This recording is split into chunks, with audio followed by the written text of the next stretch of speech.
Hello, আজ তোমাদের দেখাবো আলু দিয়ে মাটন কারির একটা দুর্দান্ত রেসিপি। এখানে আমি মাটন নিয়ে নিয়েছি 500 গ্রাম মতো। আরেক দিকে নিয়ে নিয়েছি কেটে রাখা পেঁয়াজ, কাঁচা লঙ্কা, আদা, রসুন, একটা গোটা রসুনও আমি নিয়ে নিয়েছি, আর কয়েকটা আলু আমি ছোট করে কেটে রেখে দিয়েছি। কিছুটা টমেটোও নিয়ে নিয়েছি। এবার মশলাটাকে আমরা রেডি করে নেব। প্রথমেই আদা নিয়ে নেব কিছুটা জিরা। এইবার রসুনগুলো আমরা দিয়ে দেব, পরিমাণ মতো রসুন এখানে দিয়ে দেবে।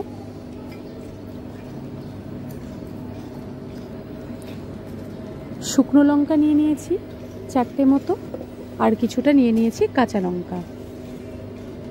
তোমরা যে যেমন পরিমাণে ঝাল খেতে পছন্দ করো তেমন পরিমাণেই কিন্তু ঝালটা তোমরা দেবে। এইবার আমরা মশলাটা রেডি করে নেব, আর কিছুটা কেটে রাখা টমেটো কিন্তু আমরা এখানে দিয়ে দেব।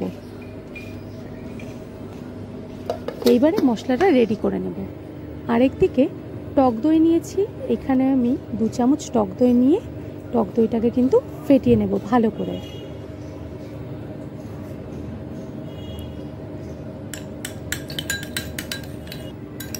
আমাদের টক দই কিন্তু ফেটানো রেডি হয়ে গেছে। এইবার মাংসটাকে ম্যারিনেট করব। মাংসের মধ্যে মশলাটাকে দিয়ে দিলাম। নিয়ে নিয়েছি এখানে হলুদ, লবণ। এইবারে পেঁয়াজগুলো দিয়ে দেব। ভালো করে মাংসটাকে আমরা কিন্তু মাখিয়ে নিয়েছি।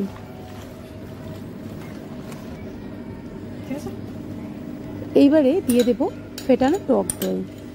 টক দইটা দেওয়ার পরেও কিন্তু আমরা হালকা করে মাখিয়ে রেখে দেব। আমাদের মাংস কিন্তু ম্যারিনেট রেডি হয়ে গেছে। আমি ম্যারিনেটের সময় কিন্তু কিছুটা কাঁচা সর্ষের তেলও দিয়ে দিয়েছিলাম। এইবার রেখে দেবো এক সাইডে। এবার কড়াইয়ের তেলটা গরম হয়ে এসেছে, দিয়ে দিয়েছি কেটে রাখা আলুগুলো। আলুগুলো হালকা করে ভেজে তুলে নিতে হবে। আমাদের আলু ভাজা কিন্তু রেডি হয়ে গেছে, তাই আমরা আলু ভাজাটাকে তুলে নিয়েছি। এবার কড়াইয়ে তেল গরম করে 2টো তেজপাতা ফোড়নে দিয়ে দিয়েছি। এবার ম্যারিনেট করে রাখা মাংসটাও কিন্তু দিয়ে দেবো। এইবারে মাংসটাকে হালকা করে নাড়তে থাকবো। কড়াইয়ে মাংসটাকে কিন্তু কষিয়ে নিতে হবে ভালো করে। এইবারে আমরা মাংসটাকে ঢেকে দিয়েছি। দেখো মাটন থেকে কিন্তু কিছুটা তেল ছেড়ে দিয়েছে। আবারও হালকা করে আমরা নেড়ে কিন্তু ঢেকে দেবো।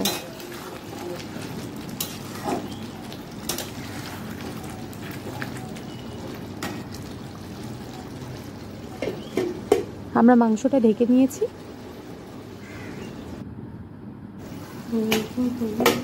দেখো মাংসটা কিন্তু খানিকটা সেদ্ধ হয়ে গেছে। আবারও হালকা করে কিন্তু আমরা মাংসটাকে নেড়ে নেব। কড়াইতেই ভালো করে মাংসটাকে কিন্তু আমরা কষিয়ে নেব। আবারও আমি ঢেকে দিয়েছি। মাংসটা কিছুক্ষণ বাদে সেদ্ধ হয়ে যাবে।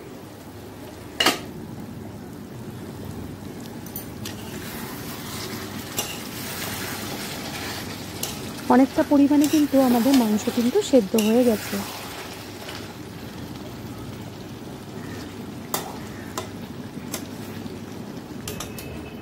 এইবারে প্রেসার কুকারে আমরা মাংসটা দিয়ে দেব।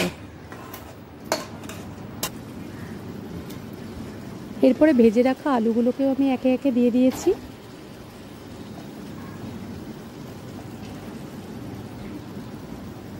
এবার দিয়ে দেবো খানিকটা পরিমাণ মতো জল। জল দেওয়ার পরে হালকা করে আমরা কিন্তু নাড়াচাড়া করে নেব।